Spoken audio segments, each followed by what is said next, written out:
let's just go. Here we go. Whatever comes up, comes up. That's the way it works. This is live, baby. Here we go. We're going to start the show. Yeah, let's do it. This is True OF Entertainment. Well, here we go. It's the man that promises you nothing and delivers. It's the veritable man motor mouth. It's Road Woods who feels the need to call himself Rob Vega. It somehow makes him feel important. Anyway, do have a listen and try not to throw up. Oh, here he is. We're live. Who knew? Wow. Are you excited?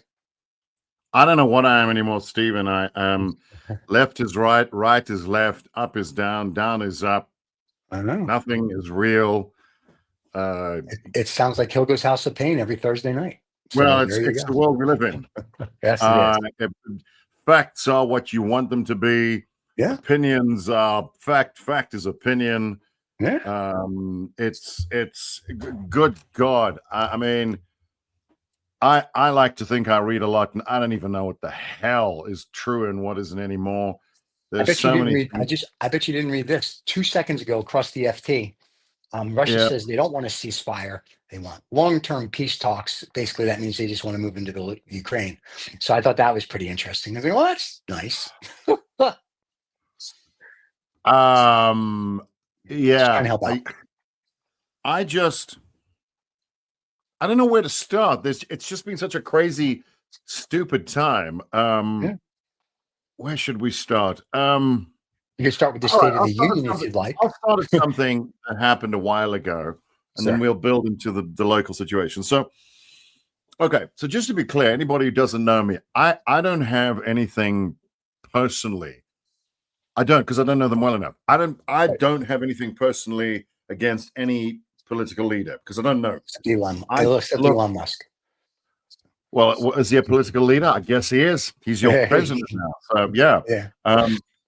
But it just amazes me like I was doing my radio show the other day and people are going, "Are you anti-Trump?" I'm not anti him. I don't know him. I'm not personally against the man. And I've said time and time again, I get why he does what he does. I think if I'd had a rich daddy and I'd lived his life, I'm not sure I would have been any different, Stephen. I don't know. No one's ever told him no. He's always right. He's the greatest. He's someone who just talks about how great he is all the time.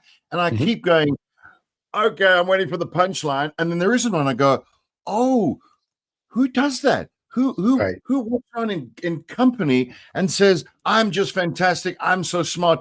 No one does that seriously. Right. Even if he does. The smartest man on earth, you just don't do that. That's the part I find really weird. And people will just go, yes, sir. And I always think, freedom of speech. And when people say something against him, nothing personal. They just call out stupid behavior that would be, if I said that, you would call me out on that. And people go, oh, you're a left-wing liberal and you and I go, but I'm not. I'm actually not. I'm not. I'm what is it? I'm fiscally conservative and probably socially liberal, but I don't fit into either box. Right. I reckon I would say, listen to me, I'm getting excited about this. I would say that that's probably true of the majority of people. They don't fit into the Republican or the Democratic camp. They just don't. Right. The two camps, first of all, don't make sense. Correct. They don't make sense. If you're a man who believes, or a woman, or in between, whatever you are, maybe you're a man today, a woman tomorrow. I don't care. That's your problem. A light bulb. Under Trump's administration, you're either a man or a woman at birth. That's it. But it doesn't matter. This is the thing that fascinates me. To me, tell me if I'm wrong. Okay. To me, my understanding of what each side is. So you've got one side that believes in the government. This is the Democrats now. Believes in the government. It must work. It must help. It must reach out. It must help people who have, fund. Like Social Security would be a very much Democrat thing, blah, blah, blah. And on the Republican side, no, we don't like government. It's small. It mustn't be involved in our lives. Stay the hell out of our lives. Let me do my thing. Right. How am I doing so far? Wrong. Here's why. Because now the Republicans want to be involved more in your Well, life. hang on. I'm not saying, okay, let me be clear. That was my perception of what they were. I've always felt, in fact, a lot of me always thought I fit more into the Republican camp because I don't want governments fiddling in my life. I don't want a government telling me what my personal situation should be. If I need a program to export my goods overseas, fine, I'll get a hold of you. You serve me. Right. But basically, businesses run, certainly America, and because government people know nothing about business, and we'll give you a shout when we need a foreign policy. We'll give you a call. If we need a trade agreement, sure. And just so you know, the governments don't know foreign policy or trade agreements either. So just so we're clear. Right. Oh. But so what I'm saying in a nutshell is you have the one side, big government help, other side, small government. That's it. But then you get this thing where as you just said, you've got this overreach by one side and the underreach of the other. Right. So none of those principles apply. If you really believe in small government and a state of your life, then you may not like it whether someone is straight, gay, anorexic, whatever the hell they are. It doesn't matter. Why would you care what color they are, what gender they are? They can be 1,000 genders. Who gives a shit? Okay, sport is another story, but we've had this discussion. But ultimately, if my neighbor wants to do that, be that, wear that, worship that, and it doesn't impact me, that's fine. I don't have to agree with it. And I can say that I don't agree with it, but that's the end of it. I'm scared. What do you think of your neighbor's views on religion, gender, race? They are wrong. Okay, we agree to disagree, and that's it. We live in the same place, and that's called freedom. You do you, and they do them, and never shall the twain. When they start impacting each other, then we got a problem. Like with the sport thing. I don't care if someone's trans. I mean, it doesn't affect me. I'm not. I'm sitting here in my office. I don't see any trans people wandering around. They're not telling me to join the community. I don't care. It's none of my business. But if I have a daughter who's playing there and there's potentially a biological problem, then it becomes my problem. Right. And we discuss that with respect, and we say, right, my daughter's not going to partake because these are my views. Great. Okay, done. But wait, I have a question. This crap where we shove our goddamn opinion and thoughts on what the world has done other people's throats, and they are scum if they don't agree with us. Jesus, I mean, it just goes on and on and on. For the love of God, the thing that I've always admired about America, if you look at the history of the country, these are people who said, fuck Europe, we're going to go and we're sick of kings, we're going to go and build something. Here we go, boom. And we'll go there, we'll get away from all of this. And when we get there, we'll draw up this amazing constitution. There will be no involvement with religion in the way the country is run. But you know what? You can worship a tree for all we care. And that's fine. Sure. That's fine. That's absolutely fine. But when you start telling other people what they must preach, what they must, what is that your values are now their values. What the fuck is that? This is the thing that amazes me. That is not what that country. I don't know if I'm wrong. Maybe it is what the country's about now. But my understanding was, and what I admired about America is that that wasn't it. You could live your life, be what you want to be, anything, even a president, be whatever the hell you want to be, right? Well, the Democrats are the ones who did that. So the Democrats are the ones who are like, Steve, I don't want to get onto a Republican, Democrat, blue. Well, you kind of have to, though, hang on. That's the problem. No, hang on. That's all I see. That's all I see on this side of the world. I just see Democrats, Republicans, and no one communicates at all. It's just a Republican says something and a Democrat says that shit, and then a Democrat says something and a Republican says that shit, and no one listens. It's fucking ridiculous.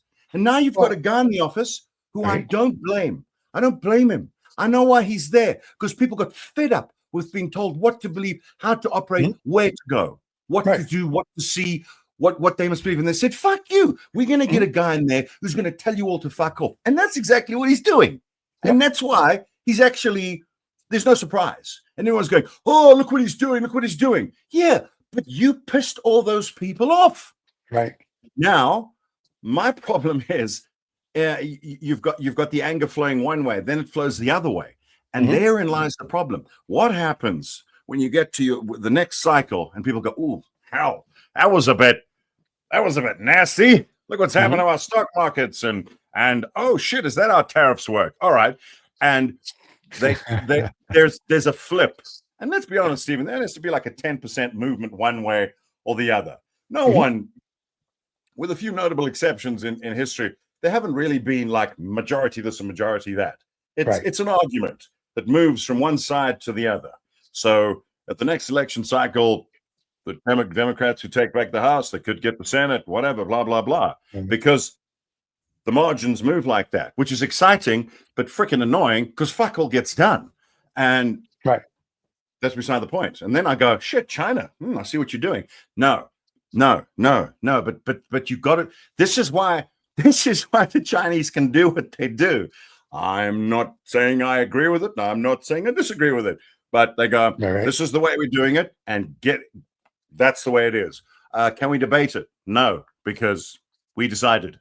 Now, this is the problem. I don't think either system is right. I don't think complete dominance of people is what we want.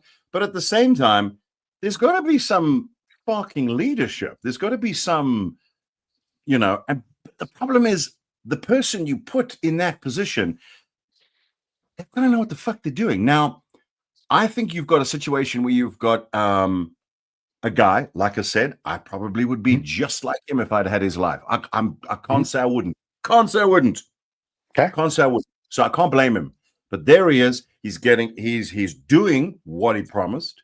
He is responding to what people wanted, and the majority voted for it.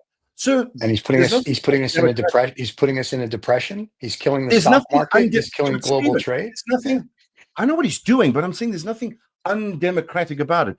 There wasn't a coup. It's fine. Yeah, no. It was perfectly. The coup comes in 28 when we don't have an election, apparently. Hang on. Yeah. But then, you see, I'm with Australia on this one. Voting should be mandatory.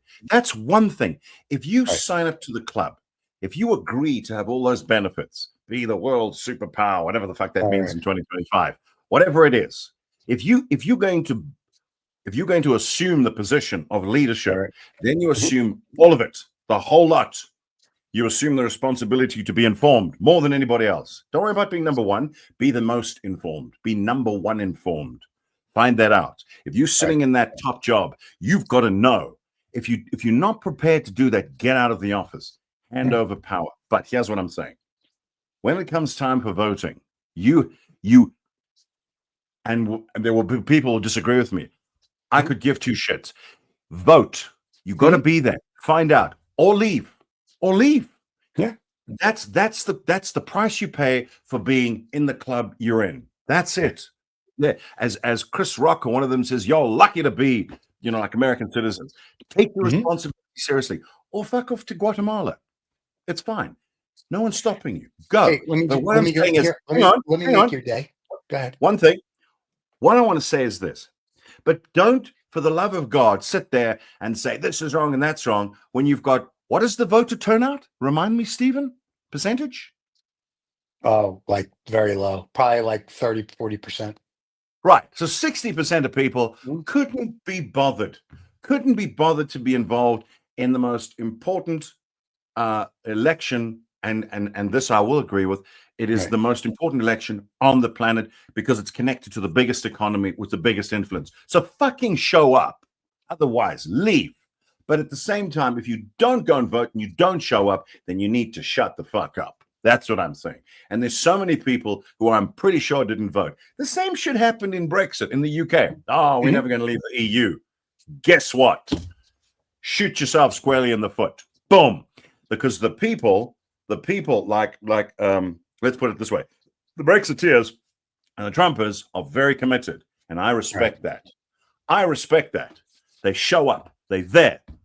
I don't think Trump is a single supporter. 64% showed up for. I don't think. Okay, well, that's 36% that didn't. Look at you doing that.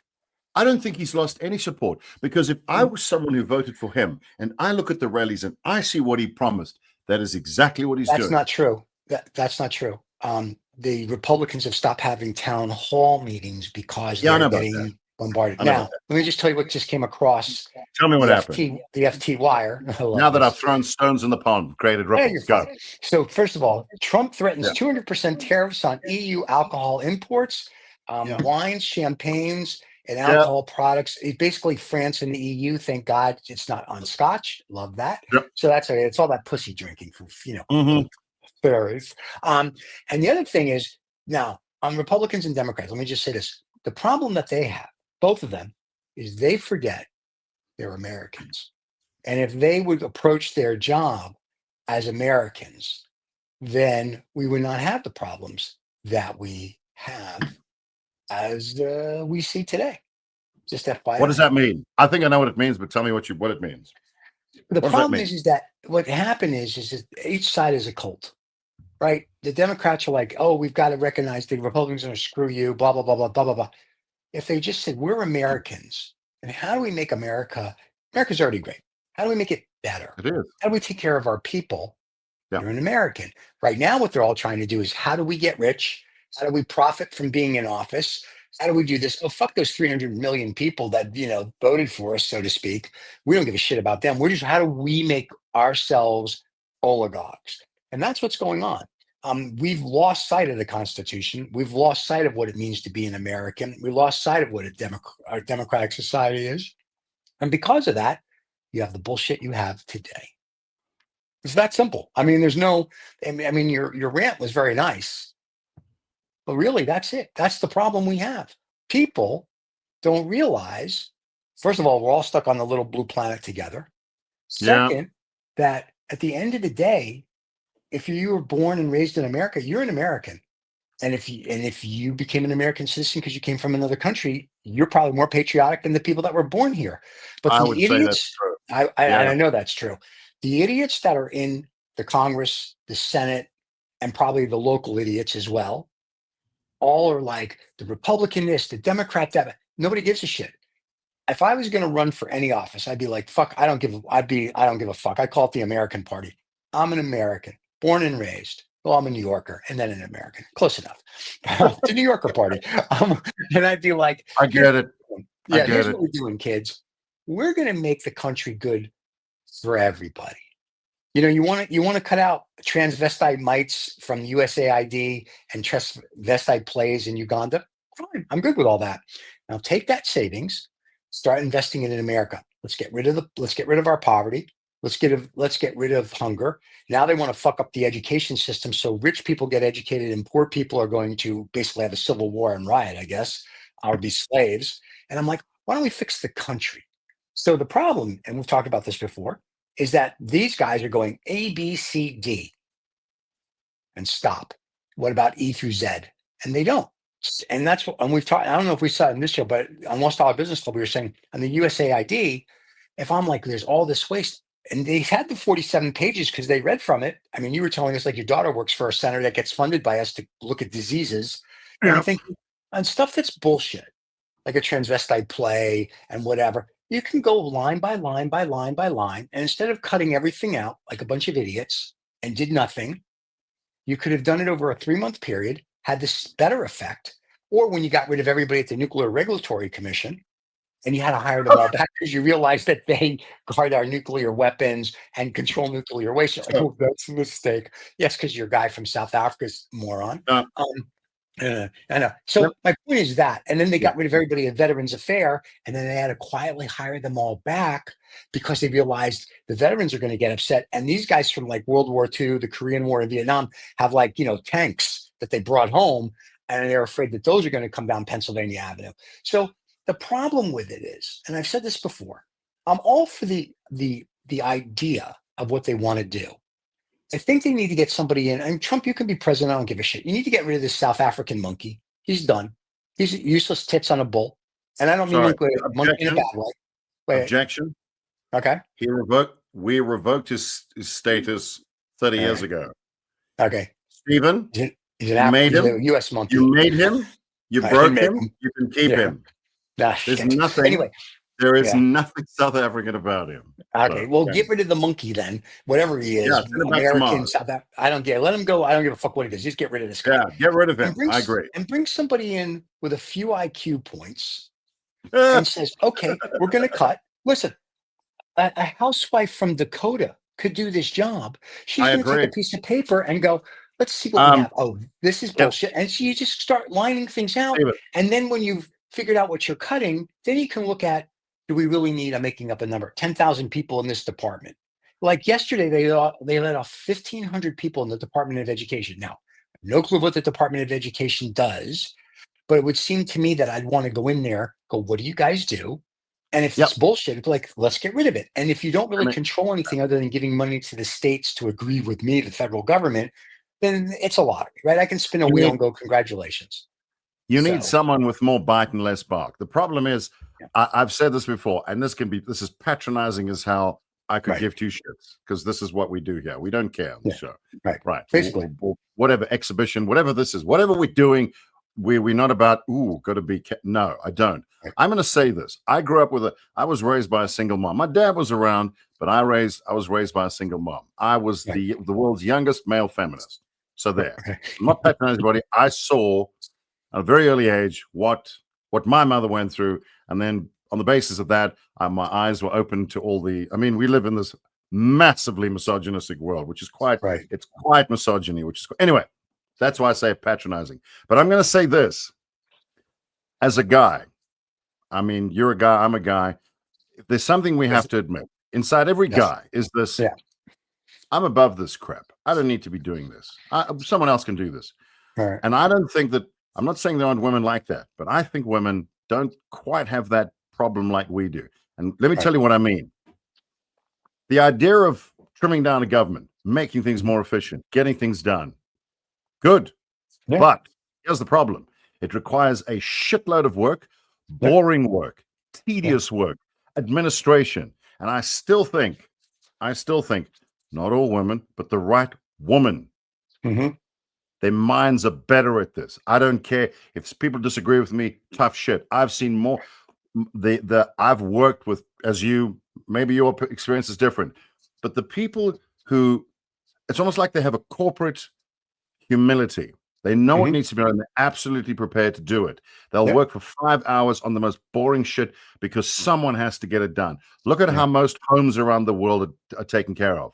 I'm not using myself as an example because I don't want to get in the trans thing, but because of my mom, I'm probably half female anyway in my mind.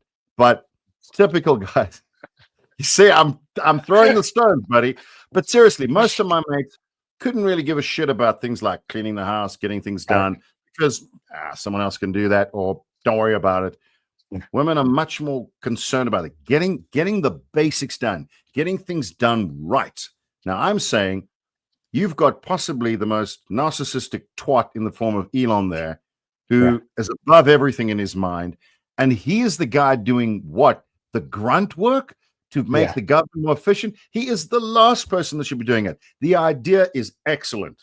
Excellent. Absolutely. I remember years ago reading a story, doesn't matter, and someone saying, yeah, we paid like $30,000 for a toilet seat and whatever. Fine. Okay. Bureaucracy is known globally. It's not just peculiar to America. It's here too. It's in the UK. It's everywhere. Bureaucracies are boring. They're inefficient. And yes, you go in there and you need someone to take care of it, but it's not showy. There's no fucking chainsaw. Give me a break. Right? It's not glamorous, and it requires a lot of work. And as you said, line by line. And if he was actually doing that, then I would say, good, but all he's doing is standing outside the fucking White House in a Tesla, not a Tesla, by the way, the Tesla. There's no R in Tesla. And you've got the two of them trying to flog cars. And I go, but I got a couple of questions. Who's running SpaceX? Who's running Tesla? And who's doing the Doge thing? Because you're not doing it. You're not doing it. You're sitting there talking shit with your golfing friend, Dom. So this is what I'm saying. Guys, we like to, look at us. I'm on the White House with my mates and I'm in this fancy car. Look how great I am. And Mr. President, this car is really just a golf cart. Oh, is that what you think of Tesla? You're the CEO. Oh, it's just really a fast golf cart, which proves you know fuck all about cars. But anyway, that's beside the point. So the point is, he's all about the show, and that's fine, and that's fine. He's the clown. What was the saying? You've heard of this when the clown goes into the what is the Middle East Circus? Palace called? They don't call it a palace. Middle Eastern palace? A tent. All right. So when the clown goes into the palace, right, he doesn't become a sultan. The palace turns into a circus. That's what happens. And I think it's something like that. I probably screwed it up. But that's the point.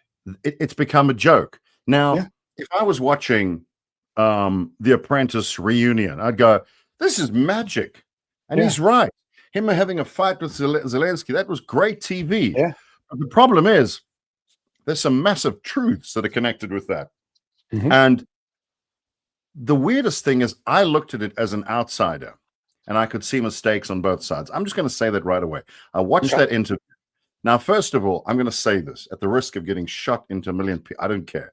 So the first problem was Zelensky should have known what he was dealing with. He's dealing with a child. He's dealing with children in suits. So he should have been, his people should have sat down and said, listen, you're going to feel the need, you're going to feel the need to react. We're saying, don't. This is what you got to do. And this is not news. Go in there. And this is not about being right, by the way. Right. What's his name? Volodymyr Zelensky. Zelensky. This is Zelensky. Right. Zelensky. So it's not about you being right. We're trying to get things done. Now you're going to go in there and this is what you're going to face. It's what lawyers do. They prep their clients. Why? Fuck, go in there and realize what you're going to be going into. Now, they're going to hit you with this. They're going to hit you with that. This man is a reality star. This man actually hated the other guy up until recently. So there's a lot of bullshit in there. Remember that when you're sitting there, but just remember what's at stake. Okay? So just keep your mouth shut, smile, and say thank you a lot. Should you have to do that? No, but it's not about you. Think bigger picture. Right. That's the first thing. So that was the first side. The other side, well, we all know when you have people talking to a leader of another country and a reporter who was talking to the man saying, why are you wearing a suit? Later, I actually found out, I watched him on an interview, he says, oh, I wasn't trying to stir up the pot. And he genuinely believed that. And I want to say to him, go back and listen to your question. This is a leader from another country who's in the middle of a war, right? He's in a war. He's fighting a war. He's in time for brushing teeth and fancy suits and shit. And if he appears in an Armani suit, people go, excuse me, what the fuck are you doing? Right. So there's both sides to this argument. And you have a reporter who's allowed to ask that. What Trump or Biden should have done, hang on, what they should have done is said, I'm sorry, that is a very disrespectful question. Next question. We're not discussing what people wear for suits. If you see him on every media appearance, he's never worn a suit. So this doesn't come as a surprise to you either. So what I'm saying is this, the whole thing was handled really badly. However, it was great TV. It was great TV. Here's the problem, though. There's no more real reporters anymore. The White House now is picking reporters. So they got rid of Bloomberg API and all like real reporters. Now they've got all YouTubers. So is that because of the Gulf of America thing? That's Gulf of America, I'm sure. And that's going to be more like, so Mr. Trump, what color is your underwear? Can't wait for that. Going back to women. If Orange. I talked to Donnie the other day, go, Donnie, you let me come in with the two girls that were, one was my controller for years. Another friend of mine's a forensic accountant. I said, I can clean up your problem in the government in about 18 months and you'll look like a hero. Get rid of the fucking moron. We're good to go. But that requires, but see, the problem is that when you run on, we're going to get rid of it on day one. Okay. And then you have to quietly bring people back. That's why all these town hall meetings are like, no, we don't want to do that anymore. The midterm elections are going to be very interesting. I think the Republicans are in for a rude awakening. I think if they planned it out a little more, like I said, they had people with IQ points, not just sucking his dick and agreeing with him 24/7 and said, listen, Mr. President, let me help you out. First, you look much better now that you're not so orange and your hair is now getting like gray. You're looking good. Second of all, lose some weight, you fat fuck. Third, to cut the money the way you want to. Here's what we need to do. And then you go into it because now you've complimented him. He looks good. He's got to lose a little weight. Now he's getting excited. And now you can help him cut money. And in over an 18-month period, you did it the right way. So when you finally say, we cut, I'm making up a number, $100 billion, if you don't have to retract it the next day. Doge goes, we cut 80 billion or $1 trillion. And everybody's like, no, you didn't. You cut basically 1.9 billion because your numbers are misstated. This wasn't right. Oh, by the way, Biden cut that contract. And I mean, so you're a bunch of bullshit. And it was in the FT and the New York Times today. I thought it was great. It gave everything Doge is saying they've done. They're actually going, this number's wrong. It should be this. This is, the Biden people did that. It's like, blah, blah. So instead of trying to take credit, why don't you just do the job properly? And if you brought people in with IQ points to run it, not a 19-year-old who's never done shit, you don't have to look at computer code and ask people what they've done. Once you can start cutting budgets, you can figure out what you really need and not need. And the guys and girls who run it can tell you where they're bloated. It's like, tell me where you're bloated. They'll tell you, hey, we really don't need 27 people, filling toilet paper rolls. We need 4. Okay. That you start cutting stuff and you do it systematically. So when it's done, you really go and say in 18 months, we really did cut whatever the number, $1 trillion. People go, that's awesome. And we, transition these people to wherever they had to go, blah, blah, blah, done. And everyone's gonna be like, that was cool. And then all of a sudden you're a hero. Right now, you're not only the laughing stock globally, you're the laughing stock in America. Because I know really staunch Republicans are like, we're voting for Trump. He's great. He's wonderful. And we have scotch and cigars. They're like, there's a problem here. I'm like, you think? It's like, he told you what he was going to do. Would you think he was joking? And that's the issue. It's like nobody really thought through it. And I'm saying, I like the concept and I've never said I didn't. I just would like some thought behind it. And I don't need some guy who got lucky, got here illegally, and a whole bunch of other stuff to be the guy doing it who doesn't have the concept of what you have to do. Because cutting what you did at Twitter, and I don't give a shit about Twitter and what you do with those people, because it doesn't affect me. It doesn't affect anybody because nobody gives a shit. What affects me is when you fuck around with my government, who's supposedly doing stuff for me, which I don't really say, but then that affects me and it affects 300 million plus other people. Now I have a problem. Now I want you to bring somebody in with IQ points. And like I said, I could clean up this mess with 4 other people in 18 months and be like, here you go.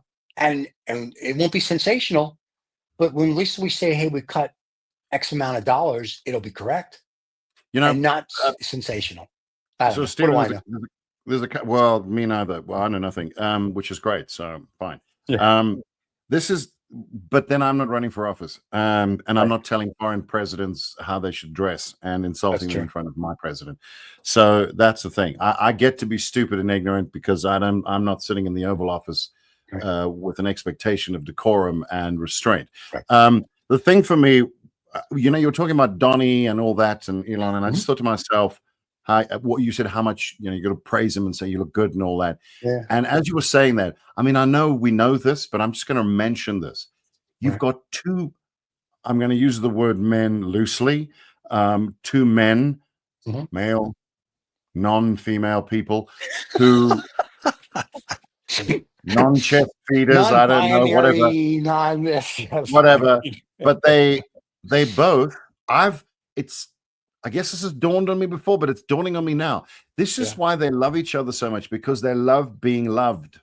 They love it when people tell them how good that. There was a play called Twelfth Night, and there was a character called Malvolio in Twelfth Night, and he always used to say, if music be the food of love, play on. He was in love with the idea of love and being loved. Right. Yeah. And I realized that both these guys, they look. I don't want to speak about their marriages and relationships. My opinion, for what it's worth, doesn't seem that loving. Don's been married a few times. That's a bit strange, especially with the hat thing. And Elon, well, there you go. I've been married. Wait, did you hear what his latest wife did? The latest baby mama reached out. He won't return her phone calls, so she puts on X. We need to speak about, I guess, her son getting vaccinated. She goes, you can't keep ignoring me. You actually have to call me back. She posted that on X. I thought that was great. No, that is great. So, but I'm saying that both of them, I don't think if they're honest with each other, if that's possible, when they're sitting on their golden bogs on their phones, tweeting or Xing or whatever the fuck we call it now, they both. I think for every man, you can bullshit the world as much as you want. You know, you can, but in your own head, you know you're not loved. You know that, and when the two of them get together, they stroke each other's egos in a very incestuous way, and I think that is part of the attraction. Romance. I think there's some issues there. I do. Wait, but hang on. But what I'm saying is, you know, I'm not judging. It sounds like I'm judging. I don't care if none of us. Nobody's perfect. I've clearly got some unresolved anger issues. I do. I know. It's fine. Okay. But I've managed to be married for 30 years, so I can't be all bad. And I had a great which I think has helped. Right. I'm not better than you or anyone else. I just whatever. There's some things I've fucked up and others I haven't. But I think those two they lie to themselves on an astronomical scale, excuse the pun, and like no one has ever lied to themselves before. And it's fine. It's fine. Yeah. But the problem is you've now got these two very challenged people. Yeah. Hey, DEI, here we go, baby. Two challenged people in that position making an absolute mockery of what I think. Look, Stephen, I've said this before. I think America is great. The country, the Constitution, fuck, it's amazing. It's a massive, successful enterprise. It's the greatest societal experiment ever. You get the biggest money, the fanciest stuff. There's some really good shit there, right? And it's young, it's big, it's exciting, it's done amazing things. It is great. It is already great. But you've got two buffoons pissing all over it. And I go, why the fuck are they there? You've got one character whose father built stuff and then gave him money. The other fool, who, as you rightly said, there's some few questions over his student visa and stuff. And now he's done okay and maybe not doing so well, and they're running your country. Fuck. Well, what? It's such a great country. I don't know if it's going to stay great with two buffoons. We're done. There. But again, this is not a political thing. This is a, for fuck's sakes, get back what you had thing, because. There were some very smart people. We've spoken about the founding fathers. They were children. They were babies. And they were smart as fuck. And they could see 200-300 years into the future. They understood conflict, how they had a better understanding of how people argued, how a conflict worked, how what could happen. And they covered all of that. And they wrote this constitution and said, for fuck's sakes, change it if necessary. It's not a commandment. It's an operating manual with amendments. It's we don't know everything. We are humble about what we've done, but there you go for it. We've got a structure put in place, and they actually were very humble people, very smart people. And I go, what happened to them? What would they say now? They died. What would happen? What do you think would happen if they were there now? If they could somehow bounce through time and they were alive now, what do you think they would say about we'd have American Revolution #2?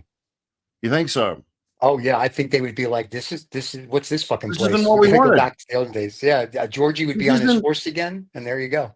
This wasn't the plan. It really was not the plan. What the fuck are you kids doing? Yeah. And you've messed with this amazing thing we've created. I've always said to you as well. I mean, my friend, my broadcaster friend in Oklahoma always used to say to me, he said, "You like this American with a foreign accent?" Well, I said, "Sure, man. I can change the accent if you like. That's not a problem." And then I'm the whole package. But it just frustrates me. You said immigrants and people who've moved are often more patriotic, and I do agree with that, because 100%. It's almost as if people come from things. I mean, this place, wow, another podcast. We'll talk about it then properly. People come from all parts of the world, and they've endured things that Americans can only imagine or see in a Disney movie. They have no idea, which is fine. Which is fine, by the way. You don't want that. You don't want that. You want that freedom. That's what America's supposed to be about. But now they're looking at that going, what are you guys doing? It used to be the Holy Grail. What are you doing? There's literally a statue in the harbor, which was donated by the French, by the way, in about 250 pieces. But it's French. It's French. But the thing is, they felt that strongly about America that they donated the Statue of Liberty. Can you believe that? And they stuck it there. These, I don't know, people 200 years ago or whatever just seemed to be more. They didn't have a. They were. They were prepared. They said, "This is what we believe. This is what we're going to stand for." And by the way, here's a big statue because we believe in you. And now, you've got the children of very rich people. I look at it. I use that analogy. There were some super brilliant people that, except for McKinley, maybe not McKinley. I'm just kidding.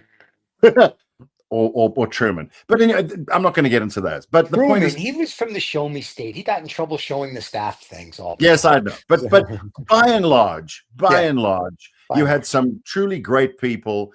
And if you look at some of the writings of Abraham Lincoln, I mean, he was younger than me when he died, for the love of God. Wow. And look at the stature of that man. And you go, and he was one of many. Go to a play. What's that? Yeah, I should not to go to any plays. So that's why Trump won't go to the correspondence dinner or any plays. I don't blame him. It's fine. It's fine. But they I'm sure they didn't want to die, but they didn't seem to be afraid of standing up for something. They were from an era where I don't know, maybe Stephen, maybe if they had the internet and the support systems we all have now, maybe they would have been more cowardly. I don't know.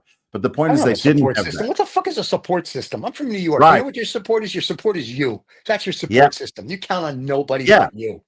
Yes. But that is not true of a lot of people. Majority of people. JD Vance's support system's a couch. Access to this and access to that, and I have the right to do this and the right to do that. You must recognize. Oh my fuck! I mean, as you've said, can you imagine pulling that shit with your parents? I have the right for this. You would be halfway through the word right, and you'd be poof. What were you saying? Sorry, what? You may remember. Your rights mean nothing.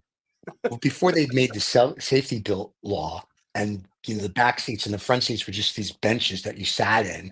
And if you were in the back of the car while your dad was driving, and if you're like, you passed something like, "Oh, can we go to Carvel?" And he's like, "No," and he'd be like, "I want to go to Carvel." While he was driving, just turn around and go, "Really?" Poof.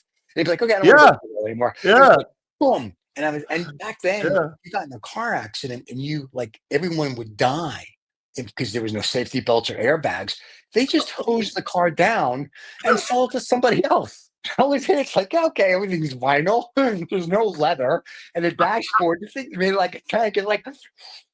would you like this car? It's at a discount. I mean, it's a different. Oh, jeez. I used to ride a bike without a helmet. You could say shit. You could say shit. And my point is, I would ride bikes without helmets. We would climb trees. We would fall down. We would hurt ourselves. And then we'd go home, and we'd come home with scratches and nicks and whatever.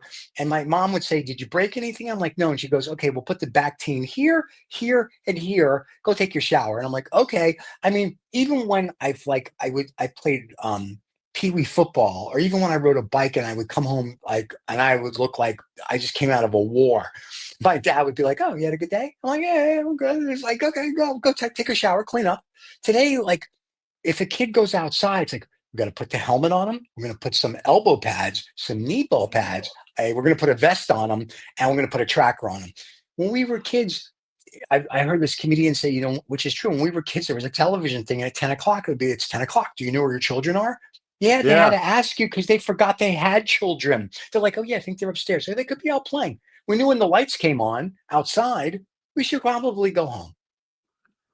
Yeah. So it's a different world, much different world. It's pretty sad that it's like this. But I will say, from what you said, I think the idea of freedom is gone.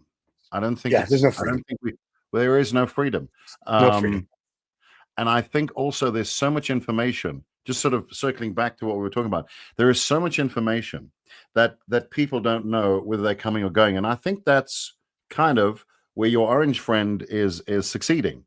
Yeah. There is a campaign of constant bombardment. It's a train wreck of this, of that, of this. And people are going, yeah, this must be good. It's just happening all the time. And I think to get sort of conspiracy theory about it, I think it's orchestrated. It's designed. It's a bit of a shock and awe thing, and people don't know honestly whether they're coming or going, and they think, oh, well, this must be good, but they haven't got time. There's no time to analyze it. I read recently that the pace of change and executive orders and whatever you want has gotten so crazy that they've even got these the press releases. They write these press releases. Mm-hmm. They've literally got things where insert fact here, and they haven't had time to put it in. So the thing goes out with a placeholder in the press release because they can't get these media things out fast enough. There's just such a pace, and shit flies through. I want to say one thing though. I've heard a couple of people saying, yeah, well, the reason why things are going badly now with the stock exchange. This is fantastic, by the way. It's brilliant diversion. What do they call it? It's Bidenomics. We're transitioning to Trump economics, and I go, okay, I'm going to take issue with that. I'm going to take issue with that. Couple of reasons. Yeah, because I don't know. I think we kind of speak the same language. I'm pretty sure I heard your boss say day one everything would be better. Okay, but it's all right. We're now March, but. All right, honeymoon period kind of over. But here's something I will say. Go and watch a movie called Ants. It's an animated feature called Ants. I think Kevin Spacey is in it as a voice. So don't worry, you won't see him. You'll just hear him. And he plays touch other ants. The leader of the grasshoppers. And they invade the ant colony. And they're going to take over. They're kind of like the protection mafia, right? If I remember correctly. So they come in, and it's like the ants do what the grasshoppers want to do. This big grasshopper standing there. I take it by your reaction, you haven't seen this movie. So let me just explain. Yeah, it has Woody Allen as the head. Oh, you have seen it. Great. Yeah. Woody Harrelson, I think you mean? No, Woody Allen. Was Woody Allen in it as a voice? Woody Allen was the star. Here, I'm going to look up the movie. Ants. Are you sure? Okay. Yeah. Well, anyway, point is 1998 film. Go ahead. So Kevin Spacey lands as a grasshopper in the I guess the underground palace area, and he's reviewing the changes in leadership, and he says, oh, under new management are we, and blah blah blah, and they start making excuses, oh, Bidenomics, whatever, and he goes, no, the first rule of leadership, everything is your fault. That's what I'm saying. If you take the job, get rid of the rearview mirror, it's all your fault now. That's what being a boss is. And believe, this is the craziest thing for me. That shit is what these people here in South Africa say. And, you know, it is this, well, it used to be a first world country, but that's another conversation. It did. It really did. But that's another story. And I'm not saying the political system was better, but certainly the roads were better and electricity worked and there was water. Sure. And yes, it was only designed for 5 million people. I get that. So I've had this conversation. But there it is. Okay. But 31 years. We had the first democratic elections in 1994. You'll see the parallel. Wow. In 1994, we had the first democratic elections. It's coming up for 31 years. I know that because my wife and I got married 3 days before those elections. Right. So 4 days, actually. 4 days before the election. So we had a very short honeymoon. And 31 years later, I was a child when I got married. Look at me now. I've got grown-ass kids. My point is, it's a long time. It's a long time. They are still saying, oh, well, apartheid this and apartheid that. And you go, are you shitting me? You have been the boss for more than 30 years. Shut the fuck up and own the job or get out. You can't keep blaming the past. Good Lord, man. Build a museum. Make people remember. All right, like the Holocaust thing. I'm going to get back to the Jews, for example. They didn't come out and said, "Oh well, whatever." They could have, but they built shit. They got on with it. That's right. But for the love of God, build the Holocaust Museum. Get Steven Spielberg to do those programs. Preserve the memory. Remember. But they don't. Nobody makes excuses. And say what you like. I'm going to use the Jewish community for example here for a minute because, my dad was or he wasn't or whatever, and you are and whatever. But what I'm saying is the one thing that you cannot argue with and why everybody's so goddamn threatened is because to a man, to a woman, all the Jewish people I know get the fuck on with it. They get on with it. They can do all this and do all that, whatever. But they're like, it's our problem. We can fix it. It's us. We'll do it. And that is certainly a group of people that are going, well, look what happened to us. Now, but what they've done is they've preserved the memory, made sure of that. And if you don't know what the fucking Holocaust is, I don't know where the fuck, Venus, you welcome. Hello, welcome to Earth. My point is, if something bad happens, fucking build the biggest monument to it. Make the kids go and see it. Educate them, because that hasn't happened. Educate people, not just the Holocaust. There have been things all around the world. We've forgotten. It's like we've just forgotten history. Jesus, the Second World War, and now people are wondering about NATO. Are you fucking kidding me? And Germany, they want, oh no, you guys arm up. France, carry on with the nuclear thing.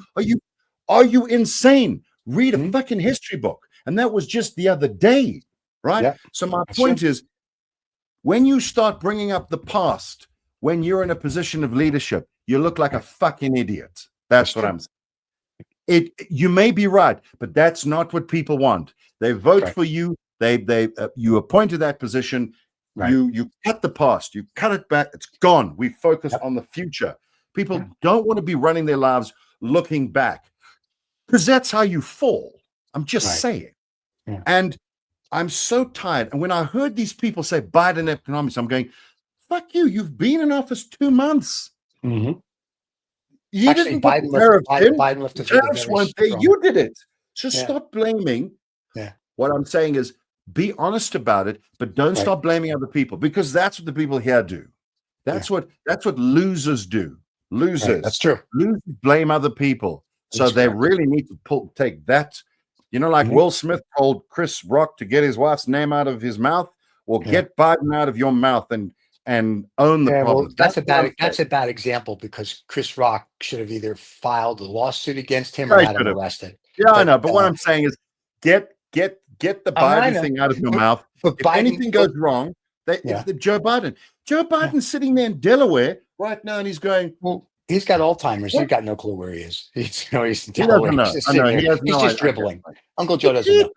But two things. Biden left with the best stock market ever. And number two, I think I've told this joke before. It's about a Russian premier. You can use any Russian premier. But when the Russian premier was leaving and the new premier was coming in, he said to him, listen, he goes, I'm giving you these 2 envelopes. And he said, when you're in deep shit, you open one, and in deep shit, you open 2. He goes, okay. So about 3 years into his term, or we'll use Trump for this example, 40 days into the term, he opens the first envelope and he goes, blame me.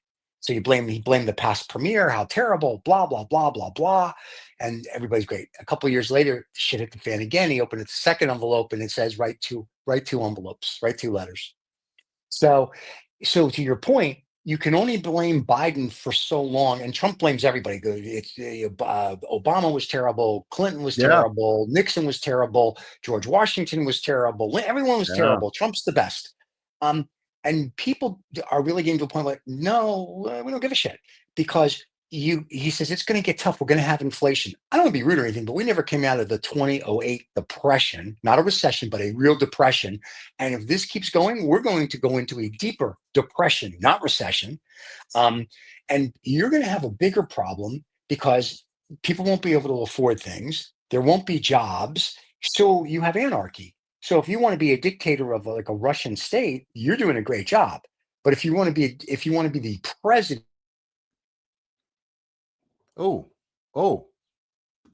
President, Steve, what happened? Steve. Steve. What happened?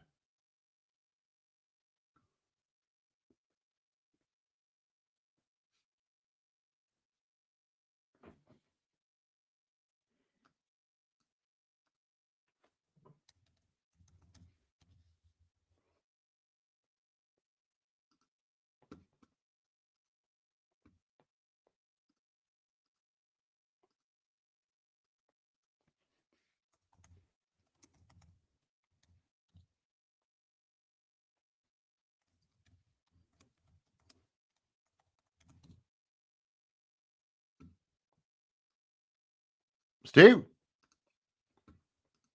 Oh.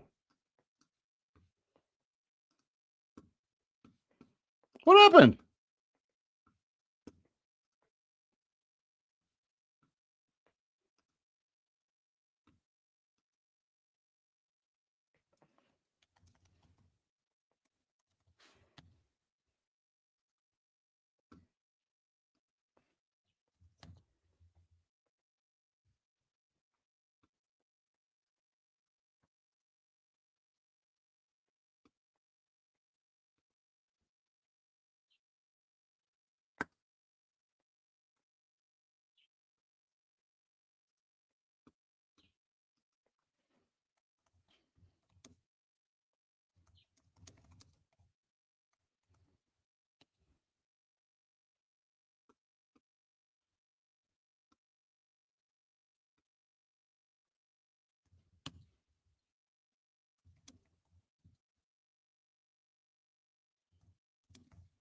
We're saying. We're back. Wow. What happened there? That was really crazy, man. They didn't That was like strange. it. Did you? Welcome. Was I frozen? Could you see me? I think we were all frozen, and now we're here. So you said something about president, and you went president. Oh, I said if you want to be president, then be president, and not this ridiculous crap. So and then that was it, and then we went frozen. I was just making a point about being the president of the United States. Can I just say this, because we kind of get into the end. I just want to say a couple of things. First of all, I think sort of to summarize something which I reckon the majority of reasonably, I can't call myself mature. I don't want to ever be mature, but anybody who's been through stuff, who's got bills to pay, who's raised children, who's traveled the world, and I do say that, someone who's traveled. Right. I find people from every country that I've met, regardless of where they're from, that have traveled, have got there is a parallel viewpoint. They seem to connect in many ways in terms of how the world works. People who haven't traveled tend to have these very myopic island views, if I can put it that way. Anyway, that being said, so I just want to say that I think it is there's no need to make America great again. It is great, but I don't think it's about people. I think it's about an ideal. It's still there. It still exists. It's fine. The Constitution hasn't been burned yet, although you keep saying it might be. I mean, there you go. But what I think what bothered me the most about it, facts notwithstanding, and attacks. I don't want to attack anybody, but we've mentioned this before. There seems to be an inability to disagree. If you don't like what someone says, you don't have to respond. I work on a radio show, and there are a lot of people who say some really dumbass, stupid things to me on our WhatsApp line. So we have this WhatsApp line, and you get, I'll crack a joke.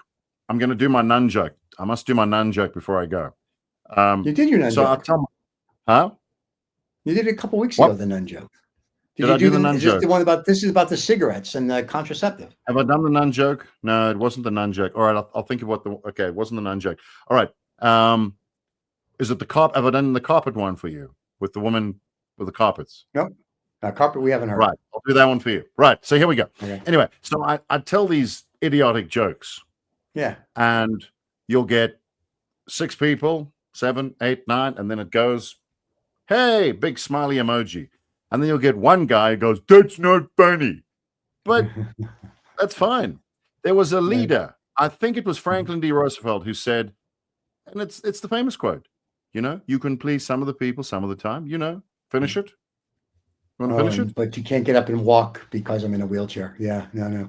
Right. You can't please some of the people some of the time. You can please some of the people some of the time, all the time, but you can't please everybody. Yeah. And he's gone.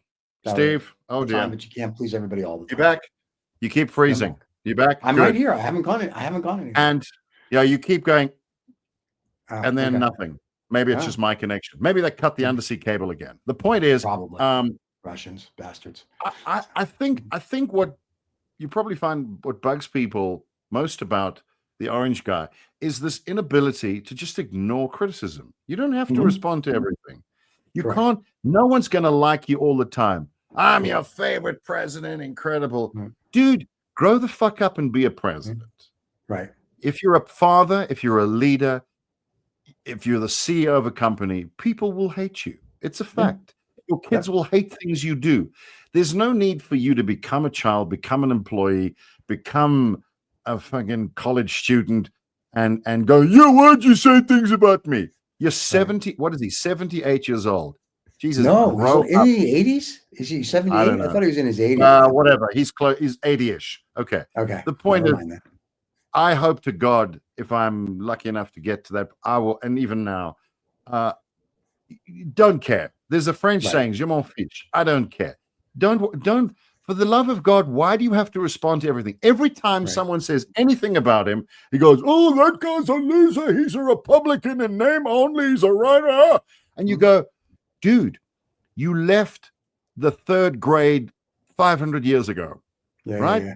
You're the president. Jesus, there's a big white office. It's a magnificent, the White House, which is going to take on a different meaning, by the way. Now, I said that on my show the other day. Oh, I got into trouble for that. And I said, what? Elon Musk, Donald Trump, the White House. Hello. Read whatever you want into that.